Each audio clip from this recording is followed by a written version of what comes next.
جمهوری اسلامی ایران پس از 7 سال قطع روابط دیپلماتی با عربستان سعودی روز 6 ایون سال 2023 دوباره سفارتخانه خود را در پایتخت این کشور شهر ریاض بازگشایی کرد. علیرضا عنایتی مدیر کل دفتر خلیج فارس وزارت کارهای خارجه ایران که قبلا سفیر در کویت بود به عنوان سفیر ایران در عربستان سعودی معرفی شده است.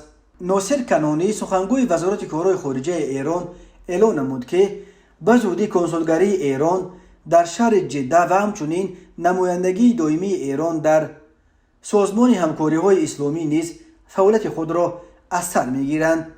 انتظار می‌رود عربستان سعودی نیز در روزهای نزدیک سفارتخانه و کنسولگری خود را در تهران و مشهد بازگشایی کند.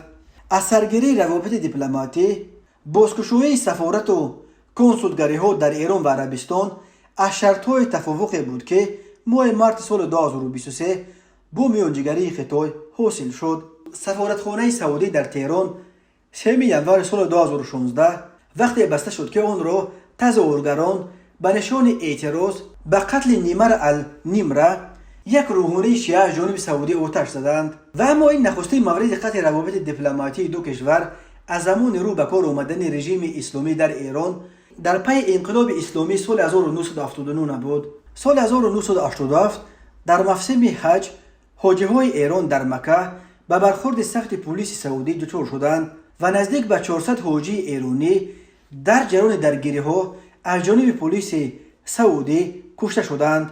در جواب در تهران نیز مردم به خیابان‌ها ریخته ناراضگی خود را به حکومت عربستان بیان داشتند و سفارتخانه عربستان سعودی را طلب و تاراج نمودند. سعودی سال 1988 سفارتخانه خود را در تهران بست و همه کارمندان سفارت را بازپس خواند. روابط دیپلماتی ریاض با تهران آن وقت تنها بعد 3 سال برقرار شد، ولی این دفعه به دو کشور تنها بعد 7 سال میسر شد که روابط دو جانبه دیپلماتی خود را دیگر باره برآمانند.